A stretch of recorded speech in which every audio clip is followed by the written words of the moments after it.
છે। આદરણીય ગુરુજનો, વડીલો, વાલીઓ અને મારા વહાલા મિત્રો, તમારા બધાને મારા દિલથી પ્રણામ। હું મહેમાનશ્રીઓનું ખૂબ ખૂબ હાર્દિક સ્વાગત કરું છું। મારું નામ ગઢવી ધ્રુવી જિગ્નેશ કુમાર છે। હું ધોરણ 8માં અભ્યાસ કરું છું। હું તમને આજે શાળા પ્રવેશોત્સવ અને કન્યા કેળવણી મહોત્સવ વિશે કહેવા માટે તમારી વચ્ચે ઉપસ્થિત થઈ છું। હું અપેક્ષા કરું છું કે હું જે કહીશ તે તમે ધ્યાનથી સાંભળશો। કોઈ પણ દેશની પ્રગતિનો મુખ્ય આધાર તેની સારી કેળવણી હોય છે। ભારતીય સંસ્કૃતિમાં છીપમાં પાકતું અનમોલ રત્ન સ્ત્રી કહેવામાં આવે છે। ભારતીય સંસ્કૃતિમાં સ્ત્રીને એક અનમોલ રત્ન માનવામાં આવે છે અને દરેક ક્ષેત્રમાં સ્ત્રી આગળ જ છે।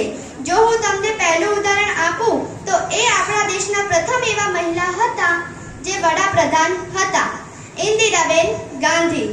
એમને 1971નું યુદ્ધ ભારત પાકિસ્તાનમાં ભારતને એના નેતૃત્વથી સફળતા અપાવી હતી અને બાંગ્લાદેશ અને પાકિસ્તાનના બે અખંડ ભાગ કરાવ્યા હતા।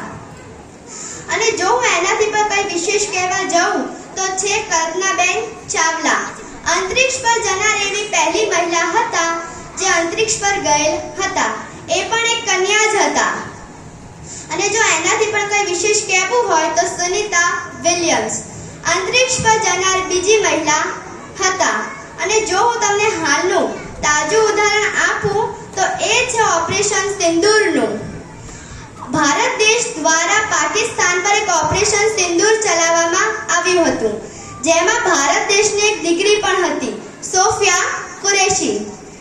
એમને પાકિસ્તાનમાં જઈને પાકિસ્તાનના આતંકી ઠેકાણા નષ્ટ નાબૂદ કરી નાખ્યા હતા।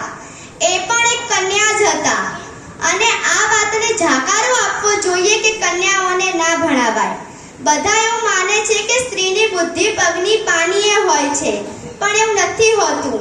સ્ત્રીની બુદ્ધિ તો એક અનમોલ રત્ન માનવામાં આવે છે અને કન્યાઓને ભણાવવી જોઈએ। આજે દરેક ક્ષેત્રમાં જોવા જઈએ, જેમ કે સામાજિક, રાજકીય, શૈક્ષણિક અને વગેરે અવકાશી પણ સ્ત્રી પુરુષની સમોવડી ઊભી છે અને હીરાની પરખ તો ઝવેરી જ કરી શકે ને। તમે બધાએ મને ધ્યાનથી સાંભળી એ બદલ તમારો ખૂબ ખૂબ આભાર।